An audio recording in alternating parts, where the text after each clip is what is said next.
Dari Kecamatan Kedurang Ilir, Kabupaten Bengkulu Selatan, Provinsi Bengkulu, Suara Bangga Kencana, suara komunikasi, informasi, edukasi, penyejuk hati bagi keluarga. Hadir menjadi sahabat keluarga Indonesia.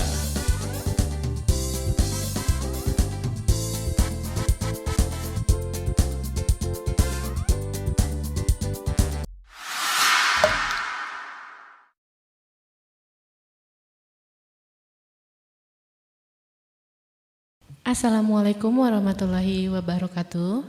Kembali lagi dalam podcast Suara Bangga Kencana. Hari ini saya akan menjadi host yang akan menemani sobat-sobat yang dimanapun berada. Perkenalkan, nama saya Apriza Susanti. Kali ini kita akan membawakan tema podcast Gerakan Ayah Teladan Indonesia atau yang biasa disebut dengan GATI. Tentunya saya tidak sendiri, kita sudah ditemani dengan narasumber kita hari ini yang akan menjelaskan mengenai ayah teladan. Pastinya sobat-sobat yang di rumah sudah tidak asing dengan narasumber kita, seorang penyuluh KB Teladan Provinsi Bengkulu. Boleh kita sapa dulu, Pak Eri, apa kabar? Alhamdulillah sehat, Mbak Ica. Mudah-mudahan kita semua sehat ya, dan senantiasa selalu melakukan hal-hal yang positif untuk kebaikan kita dan kesuksesan kita. Nah, teman-teman dimanapun Anda berada, kita mari bersama-sama untuk menyimak live ini. Mudah-mudahan nanti kita bisa berdiskusi ya Mbak Ica ya, karena materi ini sangat penting nih bagi teman-teman muda, bagi sobat-sobat muda, terutama ya bagi remaja putra ya atau calon ayah. Karena untuk menjadi ayah itu harus mempunyai bekal yang memadai untuk melangsungkan pernikahan. Karena ini bekal ini sangat-sangat dibutuhkan, sangat diperlukan ketika nanti menjadi seorang ayah gitu Mbak Ica. Betul sekali. Apalagi di era sekarang ya Pak, sering sekali kalau misalnya tentang pengasuhan ini dilimpahkannya kepada seorang ibu. Benar. Nah, dari program BKKBN ini malah ayahnya yang turun serta untuk melakukan pengasuhan. Pak Eri ini keren sekali ya, selain penyuluh KB teladan juga ayah teladan, semuanya disikat. Pastinya menjadi ayah teladan, menjadi PKB teladan punya tantangan sendiri nih Pak di tengah kesibukan yang Bapak lakukan. Mungkin ada tipsnya nih Pak bagi sobat-sobat yang di rumah. Baik, terima kasih Mbak Ica. Jadi sobat-sobat sekalian yang berada di rumah ataupun di tempat kerja ataupun teman-teman lagi OTW di satu tempat, mudah-mudahan hari ini ceria selalu ya, kemudian bahagia selalu. Nah, sobat-sobat sekalian, tadi kita semua tentu memiliki berbagai aktivitas ya, baik itu sebagai seorang ayah ataupun seorang ibu.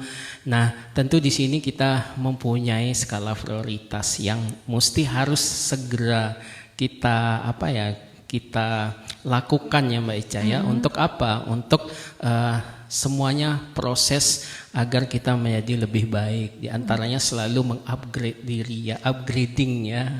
Jadi teman-teman sekalian, sesibuk apapun kita ya, ini terutama nih remaja-remaja putra tentunya ya, ini harus terus mengupgrade diri ya tentang ilmu-ilmu tentang persiapan menjadi orang tua. Karena menikah itu tidak cukup hanya dengan persiapan material, akan tetapi juga harus persiapan yang matang, terutama memahami teknik parenting, kemudian peran-peran sebagai seorang ayah. Ini terkhusus ayah-ayah ya, calon ayah.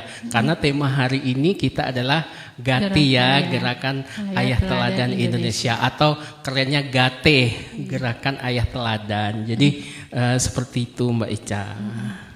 Tadi sudah disinggung dengan Pak Eri nih, peran ayah nih, berarti kan ayah harus punya peran dalam pengasuhan. Benar. Mungkin bisa dijelaskan sedikit sih Pak, peran ayah dalam pengasuhan tinjauan dari beberapa dimensi nih Pak. Iya, Mhm.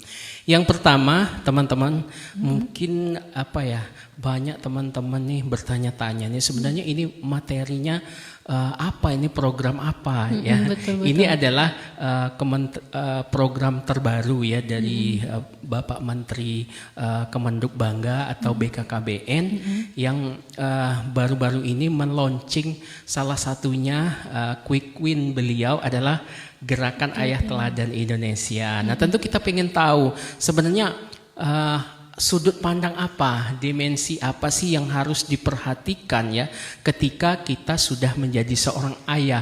Apa yang harus kita lakukan nih di keluarga masing-masing kan Mbak Ica. Nah, tentu teman-teman pengen tahu seorang ayah yang baik itu harus seperti apa begitu kan. Betul. Nah, yang pertama yang harus dilakukan ya yaitu dalam rangka dimensi interaksi. Nah, seorang ayah itu harus melakukan interaksi ya Mbak Ica ya. Caranya gimana? Salah satunya adalah melakukan ibadah bersama anak dan keluarga. Nah, ini salah satu. Karena apa? Seorang ayah itu harus hadir bersama betul. anak-anaknya walaupun tidak bisa setiap hari ya Mbak Ica ya, bisa dijadwalkan Di begitu malam hari kan ya, Pak. bisa di malam hari ya, kemudian tidak harus setiap malam, bisa misalnya disepakati setiap malam apa gitu, minimal seorang ayah harus hadir untuk apa, yaitu melakukan ibadah bersama-sama ya, yang kemudian melibatkan anak. Jadi salah satunya itu ya Mbak Ica. Yang kedua, kemudian seorang ayah itu harus sekali-sekali hadir ya, menemani anak bermain, rekreasi, bermain bola misalnya kan, menggambar, kemudian bersepeda, bercerita. Nah, ini seorang ayah nih juga harus selalu hadir. Tidak hanya seorang ibu saja. Terkadang kan banyak anggapan ya Mbak Ica ya, sekarang itu kan tugasnya ibu kan. Semuanya harus dilakukan oleh ibu. Sesungguhnya tidak demikian. Akan tetapi anak tuh walaupun dia tidak bisa berbicara, dia mengharapkan kehadiran ayah. Jadi seperti itu ya teman-teman. Karena kenapa? Ketika anak bermain ya, sekarang mungkin trennya bermain game gitu ya, bermain HP ya. Bukan bermain yang seperti itu yang dianjurkan dalam kebersamaan, tetapi bermain outdoor ya, misalnya bermain bola, bersepeda, kemudian rekreasi. Nah, itu seorang ayah harus hadir. Terkadang kita kan sering udahlah ibunya aja lah, ayahnya kerja. Nah, tentu ini kan karena kesibukan ayah ya mencari nafkah untuk keluarga, akan tetapi kan bisa diberi space waktu, misalnya kan dalam sekali sebulan tuh rekreasi kemana, atau sekali seminggu ya, jangan setiap hari rekreasi. Nah, ini kan butuh finansial ya, Pak, dan tiap juga hari. kecuali ayahnya adalah seorang pengusaha dan usahanya sudah tersistem ya, berjalan dengan sistem, mungkin ayahnya bisa Content jalan-jalan creator. ya, tiap hari ya. Jadi itu ya sobat-sobat, salah satunya. Kemudian juga seorang ayah juga bisa mengajak ya anaknya bersama-sama mengerjakan pekerjaan rumah. Sesekali ayolah misalnya ayah menyapu halaman ya, ajak anak-anak menyapu. Terkadang nih teman-teman muda, ayah muda nih banyak yang gengsi nih untuk nyapu halaman. Apalagi seorang ayah, iya, Pak. ya kan? Nggak mau pegang sapu. Ibaratnya megang sapu tuh jatuh harga diri kan. Jadi banyak seorang kepala rumah tangga. Iya, apalagi seorang ayah ini punya jabatan yang tinggi ya dalam satu instansi. Misalnya dia manajer atau kepala dinas atau kepala badan. Iya, betul, misalnya kan, saya kan bos, masa iya harus megang sapu. Ini adalah sebenarnya perlu dilakukan karena ini untuk mencontohkan langsung. Kita sebagai ayah, yuk nak kita ajak. Nah, sekarang banyak ayah-ayah tuh hanya merintahkan saja. Nak pokoknya betul. nyapu ya. Kalau enggak, awas enggak dikasih jajan. Nah, ini adalah pola-pola pendidikan ala-ala kolonial. Nah, ini tidak relate lagi dengan zaman sekarang. Nah, tentu orang tua dalam mensounding perintah misalnya itu tidak harus memerintah tetapi mengajak, ayo sama-sama gitu. Makanya konsep sekarang tuh kan orang tua tuh bukan bos tetapi leader tuh bisa menjadi sahabat, bisa menjadi mitra, panutan, iya panutan, jadi motivator begitu kan. Kemudian sesekali lah ayah juga ikut mendampingi anak belajar. Sesekali dilihat tuh berapa nilai anaknya ketika di sekolah kan. Siapa tahu nilainya kecil, harus dimotivasi.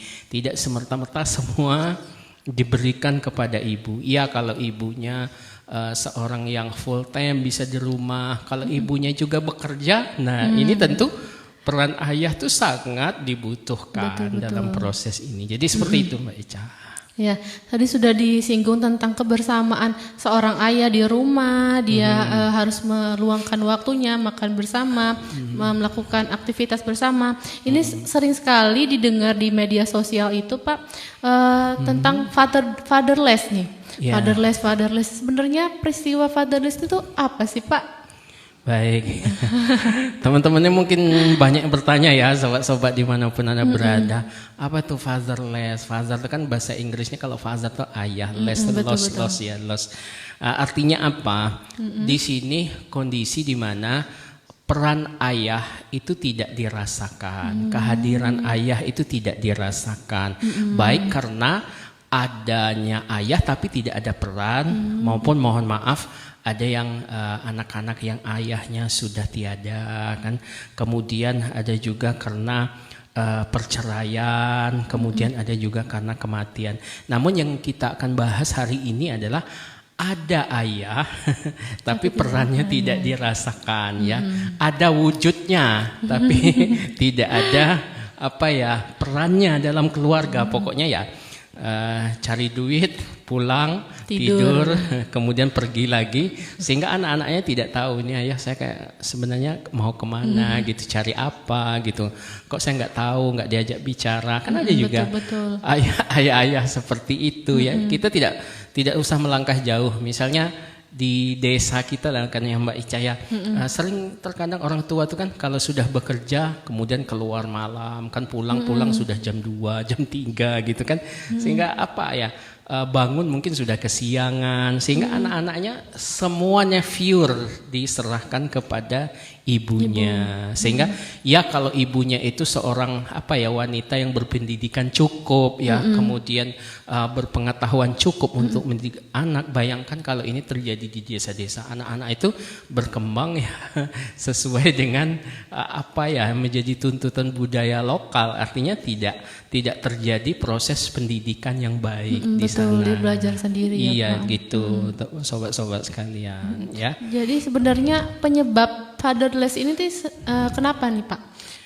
Ya, tadi sudah kita singgung ya, ada perpisahan orang tua. Iya, betul.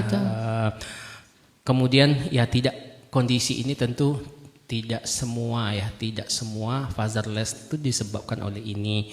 Akan tetapi bagi anak-anak yang tidak beruntung ya, yang orang tuanya berpisah, mungkin jauh, ini ada hal juga yang harus diperhatikan ya. Walaupun sudah berpisah, akan tetapi tidak ada mantan anak ya.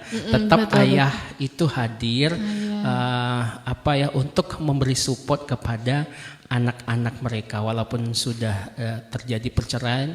Nah, ini untuk sobat-sobat dimanapun berada ya, bagi teman-teman yang mohon maaf, mohon izin sedalam-dalamnya, kalau sudah di posisi perceraian, ingat tidak ada mantan anak. Ini bagi laki-laki terkadang nih banyak nih yang sudah bercerai dengan istrinya, anaknya ditinggalin, nggak dipedulikan lagi. Itu tidak boleh, itu merupakan kewajiban secara hukum negara, itu bisa dituntut. Dan apalagi secara hukum agama, anak itu tidak ada mantan, wajib hukumnya untuk diberikan support ya. Jadi seperti itu. Apalagi terkadang misalnya sudah melakukan perceraian, dia sudah punya anak yang baru nih dengan istrinya yang baru. Nah, anak yang pertama tidak dihiraukan lagi, tidak dianggap lagi nih Pak. Iya, benar. Sebagian besar ya banyak orang yang telah melakukan perceraian, anaknya ditinggal begitu saja dengan istrinya.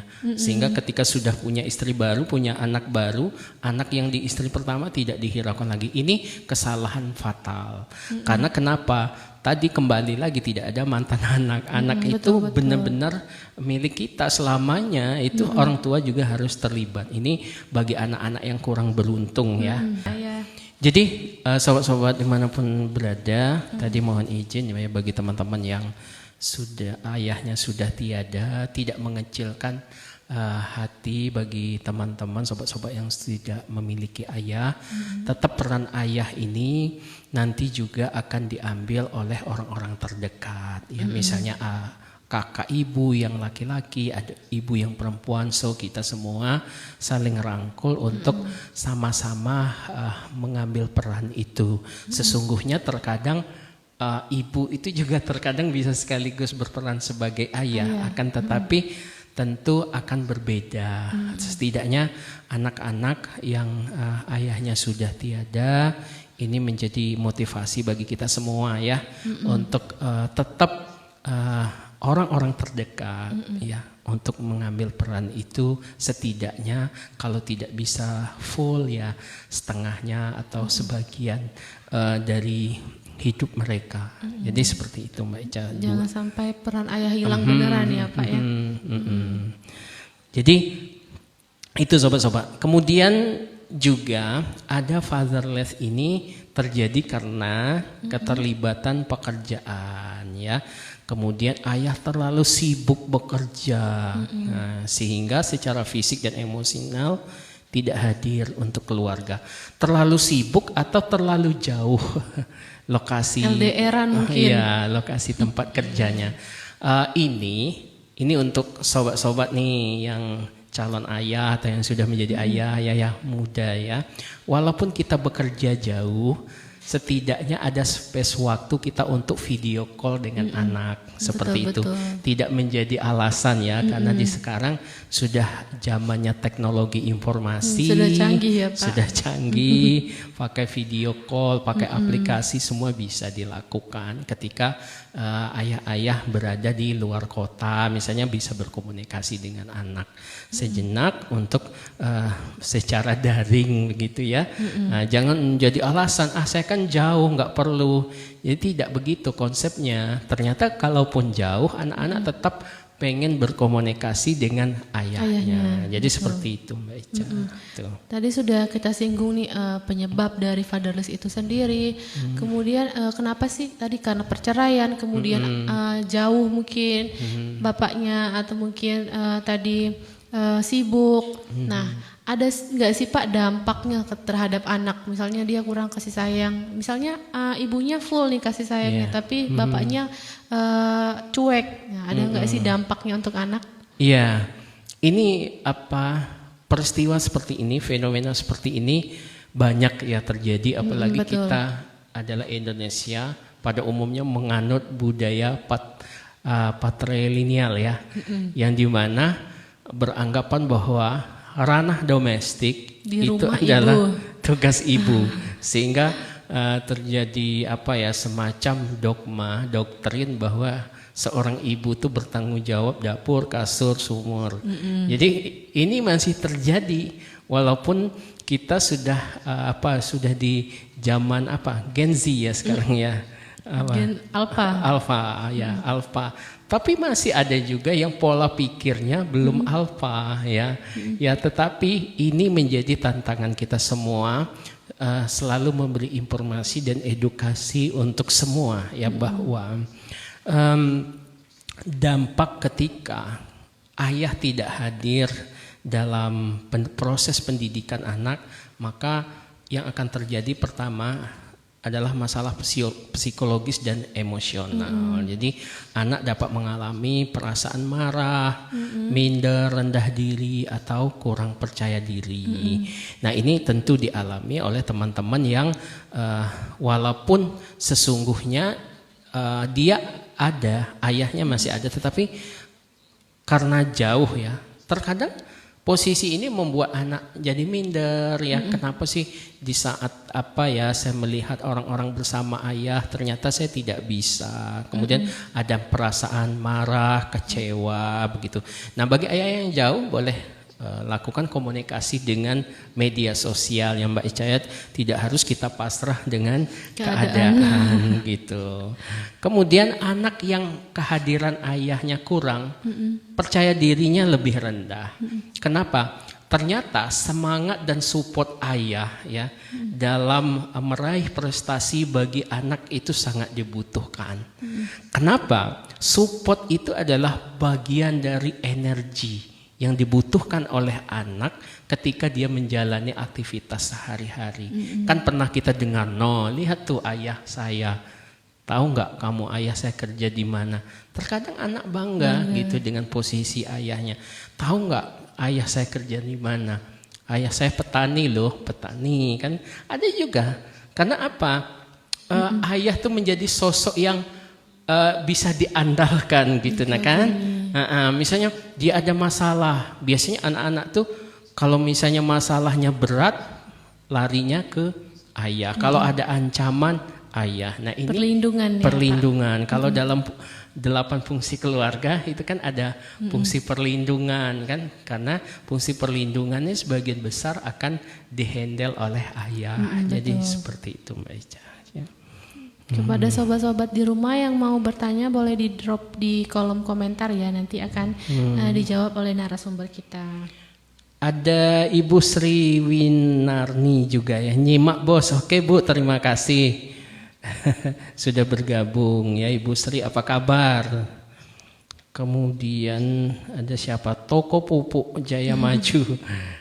Mudah-mudahan laris selalu ya pupuknya dan tokonya menjadi toko rekomendasi untuk para petani. Ini di mana nih tokonya nih? Oh iya. Sukajaya. Sukajaya. Dekat ya berarti. Iya. Ayo teman-teman kalau mau beli pupuk ke sana aja. Toko Pupuk gitu. Jaya Maju. Ya, ini nanti kalian bayar kami lah endorse nih. Masuk podcast ya Toko Pupuk. Iya. Oke. Kemudian kita lanjut ya dampaknya. Tadi salah satu masalah psikologis, kemudian kesulitan akademik. Nah ternyata setelah dilakukan penelitian ya, anak-anak dengan nilai yang rendah, terutama ya anak-anak perempuan, itu ternyata mereka di rumah peran ayahnya sangat kurang atau keberadaan ayahnya tidak dirasakan. Kenapa? Anak dengan tidak kehadirannya ayah, terutama dia anak wanita ya, dia merindukan sebagai sosok, karena ayah itu kan adalah sosok pahlawan ya, yang dianggap bisa melindungi. Terkadang ketika ayah itu hadir di saat dia belajar kan, di saat dia berproses, tentu ini memberi dukungan moral yang luar biasa kepada anak ya. Betul. Dan dia sangat semangat ya ketika ada dorongan seorang ayah, dorong motivasi seorang ayah. Akan tetapi anak perempuan juga sangat sedih ketika misalnya dimarahi ayah, kemudian ayahnya nggak ada kabar. Sensitif ya, lebih sensitif ya gitu. Karena apa? Ternyata setelah ada beberapa penelitian mengatakan bahwa anak-anak yang dengan prestasi yang sangat baik itu biasanya dari keluarga yang lengkap. Ini artinya apa? Berarti peran ayahnya dirasakan di sana. Banyak terjadi home broken, misalnya anaknya ayahnya tidak bersama ibu, misalnya ibunya kemana, ayahnya kemana, akhirnya anak juga kemana-mana. Akhirnya tidak terkontrol proses pendidikan, proses belajar di rumah. Sehingga terkadang enak kalau anak itu misalnya dia menyadari bahwa saya tidak punya figur ayah nih, pokoknya saya harus jadi sukses. Itu kan anak yang positif ya Mbak Ica ya. Tapi ada juga anak yang frustasi, depresi ya. Saya kok nggak seperti yang lain, ayah saya kok nggak hadir di saat saya seperti ini. Itu pukulan mentalnya lebih dalam ya dengan biasanya anak, itu anak perempuan ya Pak, yang suka anak itu. Perempuan lebih rentan daripada anak laki-laki ya. Walaupun ada sebagian juga anak lelaki itu yang perasa ya, tapi jarang, biasanya lebih dominan perempuan begitu. Ini juga sering juga saya pernah baca ya Pak di media sosial, dampak dari ketidakhadiran seorang ayah khususnya untuk anak perempuan ini, mereka mencarinya ke pacar, malah lebih mencari pacar yang lebih tua, kadang masih umurnya masih di bawah umur tapi dapat pacarnya yang lebih tua gitu. Jadi dia mencari sosok ayahnya mungkin. Nah, bagaimana tanggapan Bapak? Ya, fenomena seperti ini sepertinya seperti gunung es ya. Sebenarnya apa yang terjadi itu sebenarnya yang diekspos itu 0,0 sekian. Memang ada terjadi ya. Inilah sesungguhnya ketika posisi, mohon maaf, peran ayah itu sangat kurang. Ini sangat rentan sekali terjadi ya. Terkadang ada peristiwa-peristiwa pernikahan. Kalau pernikahan sih masih masih sangat ditolerir ya, karena ada proses hukum negara dan hukum agama. Secara sah secara sah mereka menikah. Akan tetapi yang sering terjadi itu adalah hubungan tanpa status. Dia menganggap dia sebagai ayah, kemudian juga pacar, kemudian juga sebagai teman.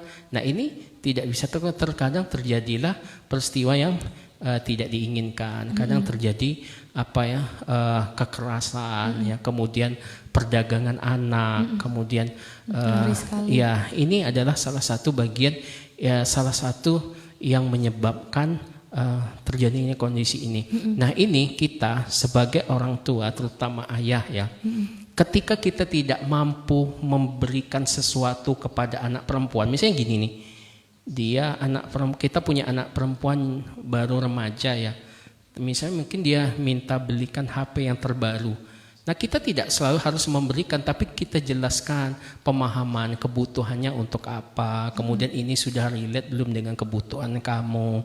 Kalau seusia segini kamu sudah layak belum? Misalnya baru SMA kan, apakah benar dia membutuhkan iPhone misalnya 16 Pro Max dengan harga 20-an kan belum butuh sebenarnya dari sisi kebutuhan, akan tetapi dari gaya hidup seperti itu kan. Nah, orang-orang tua juga saya ingatkan ya teman-teman, sobat-sobat sekalian yang punya anak remaja di rumah, kalau anak-anak kita tidak mampu nih membeli barang-barang branded, dia sudah memegang barang-barang branded, ini harus dipertanyakan dari mana. Nah, sebagai orang tua itu harus diselidiki ini dari mana. Nah, apalagi kita menjadi seorang ayah, tapi ayah yang bagus, kalau memang finansialnya bagus ya tidak apa-apa dibelikan, tetapi proses pendidikan juga harus tetap berjalan. Karena sekaya apapun orang tua, kalau anaknya minta apapun kita kasih, itu menyebabkan anak nanti tumbuh dengan ego yang sangat tinggi dan dia tidak peduli dengan kondisi orang tua. Yang penting pokoknya ada, pokoknya saya mau gitu. Nah, takutnya begini, ketika dia meminta sesuatu kita ACC terus, ya hari ini kita mampu. Ketika kita tidak mampu, nah tantrum. Inilah terjadi. Apa sih akan terjadi? Makanya kita perlu proses edukasi dalam memberikan sesuatu. Ada proses pendampingan, ada proses bercerita, ada proses juga untuk saling mengerti. Anak juga perlu diberi pengertian bahwa apa yang mereka inginkan itu belum tentu menjadi kebutuhan mereka. Jadi seperti itu, Mbak Ica. Berarti betul sekali kata Bapak, harus diterapkan ke anak. Kalau misalnya semua itu tidak harus dibeli ya Pak, harus menyesuaikan kebutuhan, jangan keinginan gitu teman-teman, sahabat-sahabat di rumah. Nah, tadi sudah dibahas mengenai dampak fatherless ke yang perempuannya, anak perempuan. Tapi kalau misalnya dibalik nih Pak, dampaknya ke anak laki-laki, kadang misalnya ada program ganti kita tadi ya Pak, mengantar anaknya ke sekolah. Nah, misalnya yang diantar anak cowok, nah kadang malu-malu nih, nggak mau diantar bapak, nanti diledekin temen-temennya. Gimana tuh Pak solusinya? Iya, peran ayah ini kan bukan saja untuk anak wanita, tetapi anak pria. Kalau untuk anak wanita itu lebih kepada sosok pelindung ya, sosok pahlawan. Tetapi kalau dia anak pria, kehadiran ayahnya adalah sosok leader, sosok pendorong, sosok motivator ya. Kemudian juga sosok ayah tuh menjadi seorang sosok yang bisa mengontrol atau fungsi controlling lah untuk anak laki-laki. Ketika anak laki-laki itu melanggar aturan, melakukan kesalahan, tentu orang tua, ayah juga harus tampil untuk memberi edukasi ya, memberi pendidikan agar tidak melakukan hal-hal yang salah. Nah, kemudian terkait mengantar anak sekolah ya ada juga sih ya. Kemarin kita sempat ya ada beberapa anak tiba-tiba waktu diwajibkan oleh Pak Menteri ini pada ngantar anak semua nih. Ada juga risih dengan ayahnya ngantar biasanya nggak pernah gitu kan. Tetapi ini karena apa? Risih atau malu itu karena kita tidak membiasakan ini ya. Karena ini tidak selalu aja ibu kan. Tetapi untuk di kota-kota besar mungkin ojek online ya, sehingga ayahnya yang ngantar itu bukan ayahnya tapi ojek online ya. Supir pribadi Atau yang ekonomi kelas high class ya pakai supir pribadi. Itu juga kalau teman-teman sudah high class juga memilih supir tuh juga harus bijak. Kira-kira jangan sekedar nyupir aja tapi bisa memberi edukasi kepada anak-anak kita. Tapi itu hanya sebagian kecil kok orang tua yang punya kendaraan yang kemudian terkhusus untuk mengantar anak. Tetapi kita misalnya dari posisi desa, ya terkadang anak itu sekolah sendiri ya dengan kendaraan yang seadanya, apalagi di desa-desa kan ya itu. Jadi ini juga sebenarnya menjadi motivasi bagi anak-anak semua bahwa ternyata tidak semua anak itu bisa diantar oleh oleh ayahnya. Nah, apabila ayah Anda mengantar sekali-sekali, maka syukurilah itu ya. Ayah Anda berarti masih sayang pada Anda. Jangan ditolak. Nak, yuk ayah antar. Enggak mendingan sendiri. Enggak apa-apa. Udah dijemput pacar. Udah dijemput pacar. Misalnya ini harus hati-hati juga nih, apalagi anak-anak remaja putri ya. Kalau jam sekolah ada yang jemput nggak pulang-pulang, nah ini harus dievaluasi oleh orang tua. Sosok ayahnya lagi yang hadir ya Pak. Sosok ayah lagi yang hadir.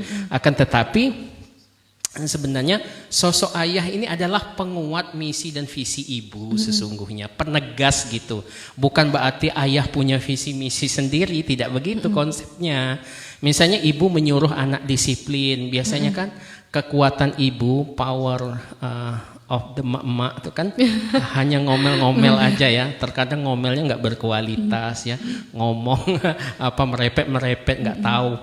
Seorang ayah tuh harus luruskan, seorang ayah tuh arahkan, seorang ayah tuh harus memberi jalan yang tegas. Gini loh nak, maksud ibumu gitu. Nah, tapi searah. Jangan sampai pola pendidikan di rumah itu tidak searah antara ayah ibu ya. Ibunya nyuruh anaknya misalnya istirahat, misalnya ayahnya malah nyuruh main kan nggak nyambung. Jadi sama-sama harus disepakati. Jadi itu sobat-sobat muda dimanapun Anda berada hari ini gitu. Ya, sobat-sobat kalau mau bertanya boleh di drop di komentar ya. Nanti ada sesi untuk tanya jawabnya.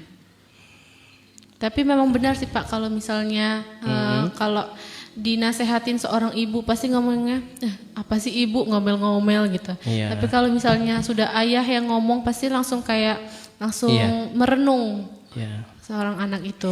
Ya karena kenapa? Ayah tuh kan tidak banyak bicara, tapi dia banyak tindakan. Betul. Jadi anak itu akan sudah tahu ya, ini kalau ayah sudah ngomong ini alarm nih, lampu kuning nih, ini harus Nah makanya posisi seorang ayah juga, jangan ayah tuh lebih lembek dari ibunya kan. Itu ayah itu adalah sosok yang tegas ya, sosok yang memperjelas tujuan, itu sosok ayah. Jangan banyak kita saksikan di desa-desa yang ayah malah terserah dengan mak kabah, terserah dengan ibumu lah. Masa terserah dengan ibu terus kan? Jadi ibunya juga bingung. Ya, akhirnya kalau ibunya tidak punya ilmu yang cukup, ya tanyalah sama nenekmu misalnya kan. Akhirnya tidak punya konsep yang jelas dalam proses pendidikan anak. Anak tuh pengen sesuatu yang jelas gitu. Nah, sekarang kita ini kan krisis ya. Krisis apa? Role model. seorang ayah ideal itu seperti apa, itu tidak ada contohnya gitu. Sulit mencari contoh itu.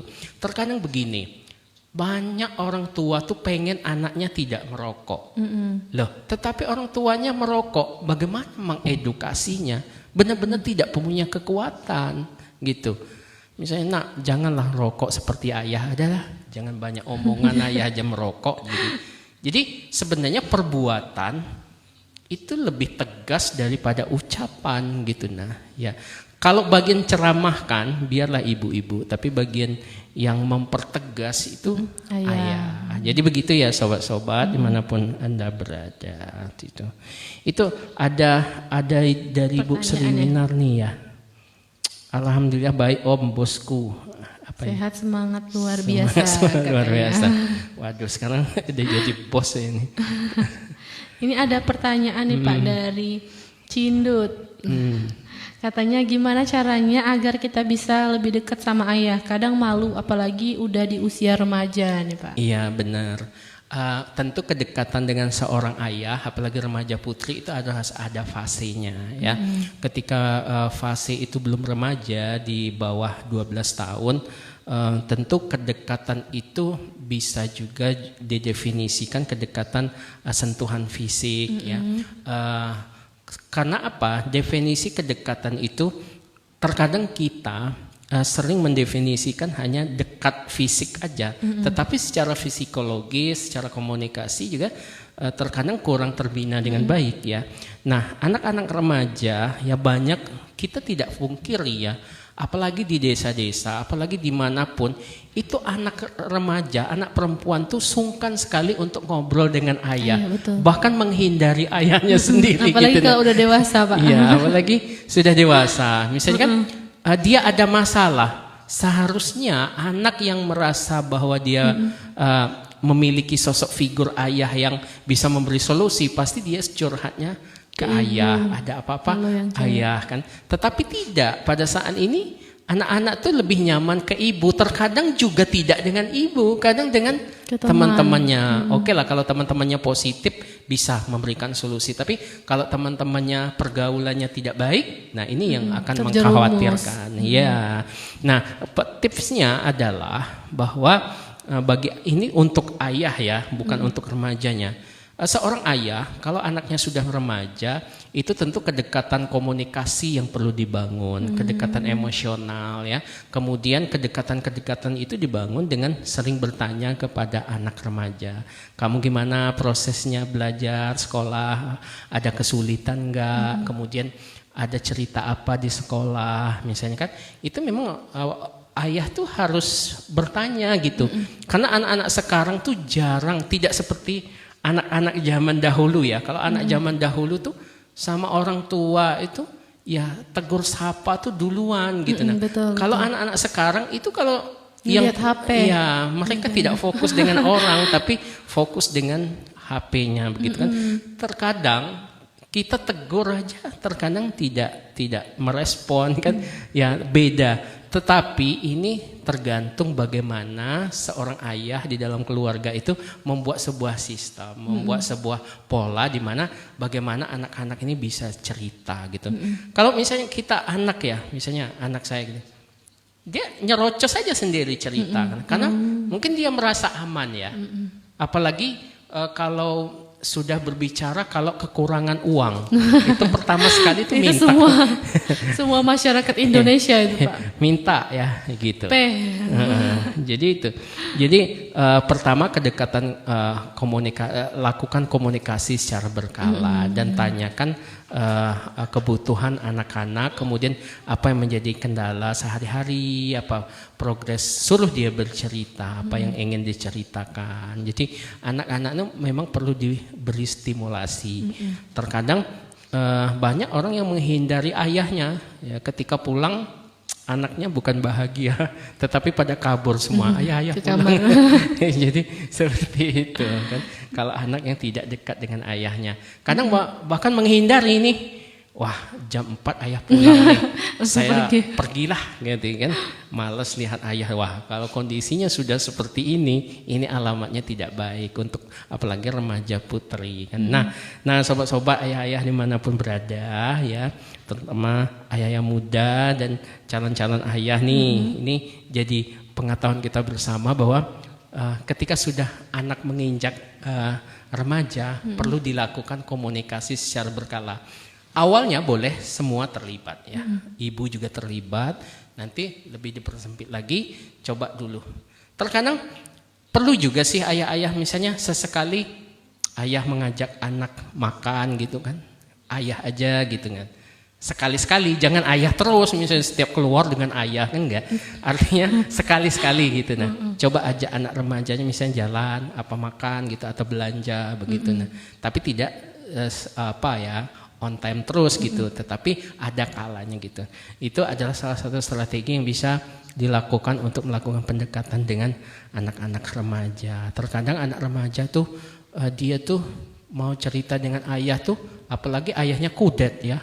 Apalagi kalau galak. Iya. Mereka kalaupun bertanya itu nggak nyambung gitu nah. Yeah. Makanya ayah-ayah zaman teknologi informasi ini harus update informasi karena anak-anak muda sekarang itu mereka terus update dengan informasi terbaru betul. kan. Kalau ayah tidak update ya ceritanya nggak akan nyambung karena berbeda cerita sekolah zaman 90 dengan tahun 2000 lagi 2025. Jadi seperti itu Mbak Ica. Berarti untuk bonding kedekatan anak remaja sama ayahnya berarti harus dilakukan sejak dini juga ya, Ya, Pak, benar. berarti karena sesuatu yang instan itu nggak bisa kita dapat langsung tiba-tiba akrab, pasti harus ada alurnya nih. Iya. Ada proses yang mesti dilakukan. Dari hal-hal kecil saja, kalau memang belum terbiasa bertanya ringan, nyapa aja dulu gitu. Nah, misalnya anak pulang, nak dari mana gitu. Nah, kenapa hari ini kamu murung gitu. Jadi pertanyaan-pertanyaan sederhana tuh memancing anak itu untuk berkomunikasi dengan kita. Itu ada perhatian kita begitu. Nah, jangan betul. kita terkadang mau pulang mau enggak pernah ditanya gitu. Kadang bukan nggak mau nanya Pak, tapi tiba-tiba Bapak ini misal pulang, tapi mukanya udah cemberut. Nah itu kan jadi kayak remaja takut nanti tiba-tiba dimarahin gitu. Ada juga kondisi di mana ayah itu sosok-sosok yang tidak nyaman di anak. Mungkin ya ayahnya mungkin orang yang Tegas Bapak ya. punya pola pendidikan yang otoriter ya. Semuanya ada kalanya kita tegas, ada kalanya kita juga harus bersahabat. Makanya pola pendidikan tuh harus di-combine ya, antara otoriter, demokratis, ya, kemudian permisif, semua tuh harus di-combine. Jadi tidak bisa kita hanya memilih otoriter ya, salah sedikit hajar, salah sedikit hantam, gitu. Salah dikit dihukum. Kan anak-anak tuh perlu juga apresiasi, menjauh ya, Pak, ya, gitu. perlu pujian, perlu dukungan, perlu support. Kan, ketika dia melakukan hal yang positif, ya puji. Ketika dia salah, boleh kita tegur, kan gitu. Nah, kadang kebanyakan orang ketika salah cepat-cepat tuh dihakimi ya, ketika melakukan yang sesuatu yang benar tidak pernah mendapat pujian. Ini terkadang juga faktor yang membuat anak sulit untuk berkomunikasi dengan orang tua gitu. Jadi seperti itu Mbak Ica. Baik teman-teman, ada yang mau ditanyakan di kolom komentar? Atau kita break sejenak Pak? Boleh ya. Menunggu pertanyaan. Terima kasih Bu Sri Winarni, nyimak terus bos. Alhamdulillah, mudah-mudahan nggak lama lagi saya jadi bos nih, karena sering dipanggil bos nih. Oke, kita break sejenak. Bagi teman-teman yang ingin bertanya boleh diajukan di kolom komentar, nanti kita bahas satu-satu ya. Gimana Pak, kita mulai kembali? Oke, baik. Selamat sore juga. Ada siapa nih? Dari Mandan Pambar. Mandan ya. Asalnya dari mana Pak Mandan? Boleh tanya-tanya tentang gerakan Ayah Teladan Indonesia, Pak Mandan. Atau teman-teman yang pengen bergabung, sobat-sobat pengen bergabung juga boleh nanti memberikan informasi ya di kolom chatnya Mbak Ica ya. Atau memberi informasi perkembangan program Gati dimanapun wilayah tugas teman-teman, boleh juga nanti berbagi. Pengalamannya mungkin Ya, pengasuhan. benar. Ya. Oke, kita lanjut mungkin ya Pak. Oke, baik Mbak Ica. Ya. Tadi kan kita sudah membahas nih tentang apa sih itu Gati ini, kemudian tinjauan dari beberapa dimensi, sudah banyak sekali ya Pak. Sebenarnya gimana sih cara untuk mengatasinya Pak, lebih detail lagi tentang mengatasi fatherless ini agar anak-anak tidak kekurangan sosok figur ayah. Iya, baik. Oke, baik teman-teman. Di Indonesia peristiwa fatherless ini mencapai angka 20,9 ya. Itu artinya sangat besar sekali teman-teman. Ini merupakan sebuah tanggung jawab kita bersama. Kenapa Bapak Menteri itu meluncurkan program Quick Win-nya, salah satunya adalah gerakan Ayah Teladan Indonesia. Karena ternyata peran ayah itu di Indonesia itu sangat kurang sekali ya. Jadi itu ya teman-teman ya. Ini mengindikasikan bahwa ayo nih ayah-ayah dimanapun berada, so kita kembali lagi kepada peran dan fungsi kita sebagai seorang ayah yang diharapkan oleh anak-anak kita, kemudian selalu menjalin komunikasi, menjalin kedekatan emosional ya, dan selalu memberikan ruang dan waktu untuk bersama-sama duduk bersama untuk bercerita ya, agar apa yang menjadi permasalahan anak-anak kita bisa mereka ceritakan dengan sukacita, bisa mereka ceritakan dengan senang hati tanpa harus kita mereka merasa takut seperti itu. Terkadang anak-anak kita ini mau bercerita kalau kondisinya sudah darurat baru mau cerita. Minta duit. Iya. Itu itu pasti itu ya.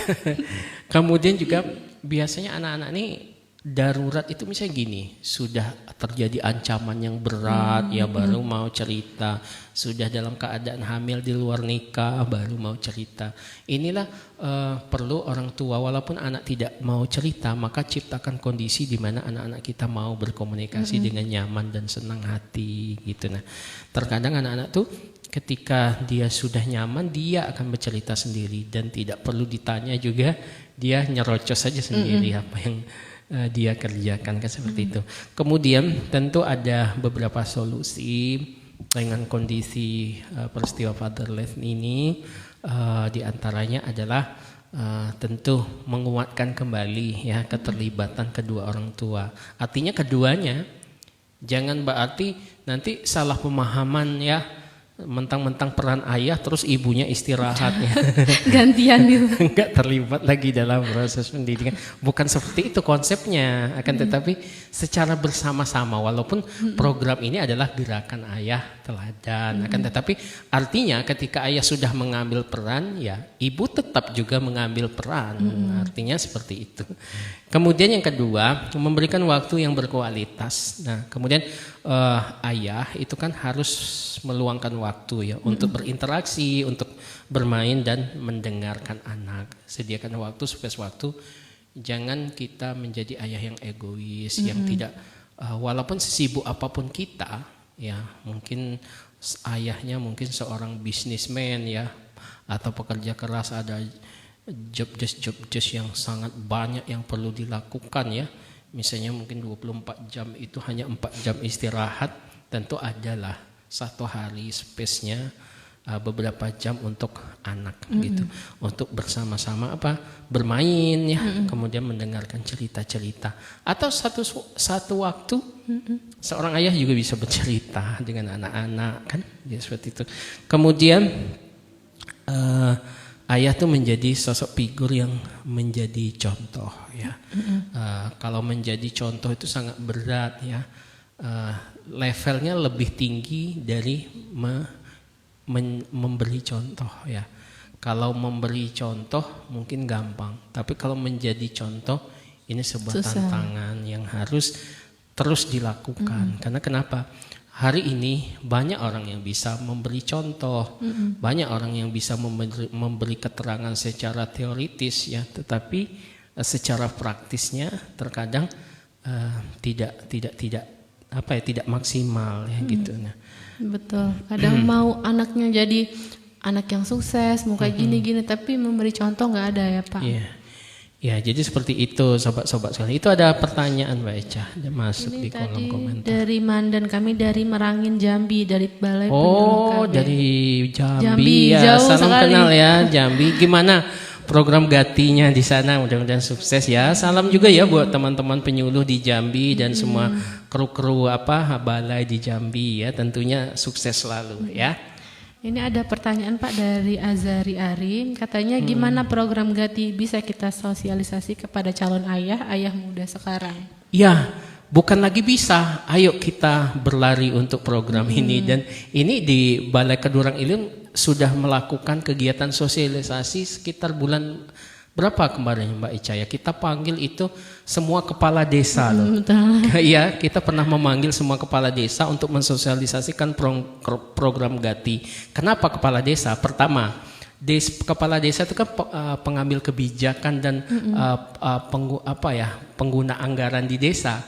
Sehingga ketika kepala desanya datang, kami menyampaikan bahwa sampaikanlah program ini ke desa-desa, kemudian buatlah sebuah penyuluhan dan sebuah sosialisasi sehingga program Gati ini bisa diterima oleh masyarakat. Ternyata respon para kepala desa bagus ya. Saya memang sengaja kemarin undang seluruh kepala desa yang laki-laki ya, karena ini Gati. Memang ada beberapa kepala desa yang perempuan ya di desa itu.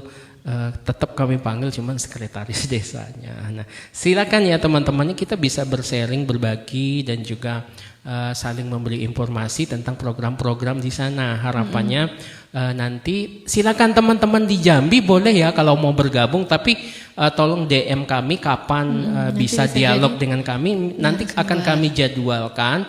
Dan nanti kami akan buat flyernya. Silakan nanti diakses ya. Semua media sosial kita ada ya, ada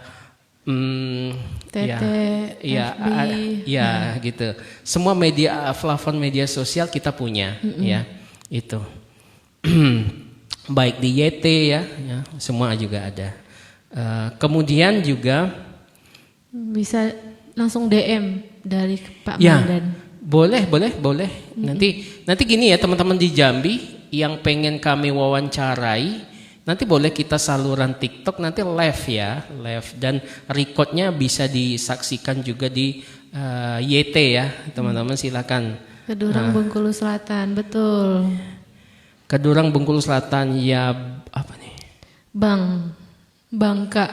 Ya Bangka. Yang mana abang atau kakak sih? Oh gitu konsepnya abang dan kakak gitu nih. Oke, iya di Kedurang. Silakan bagi yang mau studi banding di Balai Penyuluh atau mau datang langsung boleh juga ya, Pak? melihat studio kita kan sebagai motivasi ya boleh. Nanti kita punya kemarin juga tim BKKBN provinsi, perwakilan provinsi sudah kunjungan ke sini dan mendapat apresiasi yang cukup menggembirakan gitu. Mudah-mudahan teman-teman di balai-balai sekarang dimanapun balai itu sudah mempunyai podcast di balai sehingga ini menjadi sarana penyuluhan karena apalagi zaman sekarang kan zaman efisiensi. Jadi ini adalah media yang sangat efisien dalam memberikan penyuluhan. Jadi artinya begini teman-teman, kita punya tim nih, ada yang nanti ke lapangan, ada yang melalui media sosial, kita secara bergantian, tidak melulu kita hanya di ruang saja gitu. Mudah-mudahan teman-teman nanti boleh dong kita studi banding ataupun nanti studi tiru ya, lebih tepatnya meniru hal-hal yang positif, boleh tuh nanti kita berbagi itu gitu ya. Boleh Kak Mandan langsung di DM. Ya salam juga kita untuk collab. IPKB di sana ya. Iya boleh nanti kami juga minta nanti ya teman-teman studi kiranya bersedia untuk menjadi narasumber ya. Tapi tolong dikonfirmasi karena kami juga banyak narasumber yang nanti akan dihadirkan dalam podcast ini. Nanti kita schedule atau jadwalkan ya. Iya. Mungkin sepertinya sudah tidak ada pertanyaan. Mungkin pertanyaan terakhir nih Pak, kesan dan pesan untuk gerakan Ayat Teladan Indonesia kepada sobat-sobat dimanapun berada. Oke, terima kasih Mbak Ica. Jadi sobat-sobat dimanapun Anda berada, kita program Kemenduk Bangga ini adalah program pembangunan keluarga, pembangunan manusia. Sesungguhnya kita adalah posisi yang sangat urgent, penting dan mulia. Kenapa? Yang kita perhatikan adalah siklus manusia dari remaja sampai lansia. Ya, dari 1000 hari pertama, bayangin dari calon pengantin gitu. Semua kita perhatikan. Ketika tugas ini kita emban dengan baik, ketika tugas ini kita laksanakan dengan baik, terutama dalam kerangka quick win Pak Menteri, ya ada Genting, ada Sidaya, kemudian ada Super App, kemudian apalagi itu Mbak Ica, ada 5 itu ya, itu semua ada Tamasya ya. Nah itu semua adalah ladang strategis bagi kita untuk berbagi ilmu, berbagi informasi yang bermanfaat, yang berguna untuk masyarakat kita, sehingga diharapkan dengan informasi-informasi ini bisa mengubah pola perilaku, setidaknya sedikit memberi sentuhan informasi yang bisa mengubah dan mindset kita bahwa seorang ayah, seorang ibu semuanya memiliki peran yang strategis dalam menciptakan generasi emas untuk menyongsong generasi emas di tahun 2045. Ya, jadi seperti itu teman-teman. Mudah-mudahan teman-teman semangat ya untuk PKB, untuk teman-teman kader Bangga Kencana ya, terkhusus di Bengkulu dan Indonesia. Nanti ketika teman-teman tidak bisa menyaksikan secara live, nanti recordnya akan kami upload di media sosial YT ya. Silakan untuk nanti hadir di plafon YT ya. Betul. Sebenarnya kita bisa juga langsung ya, tapi belum bisa live ya. Belum Pak. Belum bisa ya. Jadi gitu. Mungkin teman-teman bisa di follow dulu, subscribe ya. Iya, silakan di follow dulu. Jadi seperti itu. Baik, sudah panjang lebar sekali yang kita bahas hari ini ya Pak terkait ayah teladan Indonesia, mulai dari figur ayah, kemudian dampaknya nih kalau misalnya seorang anak tidak punya nih figur ayah itu sendiri ya. Nah, mungkin kita akhiri untuk podcast Suara Bangga Kencana kita hari ini. Sampai jumpa kembali dalam podcast selanjutnya. Saya Aprisa Susanti selaku host hari ini, mohon maaf apabila ada kesalahan dan kepada Tuhan saya mohon ampun. Mungkin ada kalimat penutup Pak? Ya baik, statement closing kita hari ini, berbuatlah sesuatu yang baik untuk kebaikan kehidupan masyarakat kita sehingga menjadi keluarga yang bahagia dan sejahtera. Mudah-mudahan ini dihitung sebagai pahala bagi kita. Amin. Saya kira kita bagikan informasi ini bermanfaat, kita upload, ribuan orang, ratusan bahkan ribuan orang menonton video kita. Ketika mereka teredukasi dengan apa yang kita sampaikan, ini kan sebenarnya bagian dari sumbangsih kita untuk negara kita, untuk masyarakat kita, walaupun tidak dalam bentuk uang. Ketika ini bermanfaat, tentu ini kita lebih dari seorang pejuang. Betul. Artinya pada era digital ini, inilah salah satu bentuk kita menjadi seorang warga negara yang baik, terus memberi edukasi, terus memberikan informasi yang bermanfaat dan semangat dalam hal mengkampanyekan program-program untuk pembangunan keluarga. Ya, itu semua. Oke, ini dapat aplaus. Mudah-mudahan teman-teman semua terus semangat dan terus berkarya untuk bangsa ini. Banyak orang sekarang hanya menuntut, tetapi hari ini saya ingin memanggil kita semua untuk memberikan yang terbaik untuk bangsa dan negara ini. Kita terutama generasi-generasi Gen Z, ya, generasi Alpha, manfaat kalau media sosial ini dalam rangka kita untuk terus menyuarakan edukasi, karena salah satu dalam Undang-Undang tahun 1945 dikatakan mencerdaskan kehidupan bangsa. Betul. Ini adalah salah satu media perjuangan kita untuk menjadi seorang pejuang dan pahlawan untuk mencerdaskan kehidupan bangsa. Aplaus.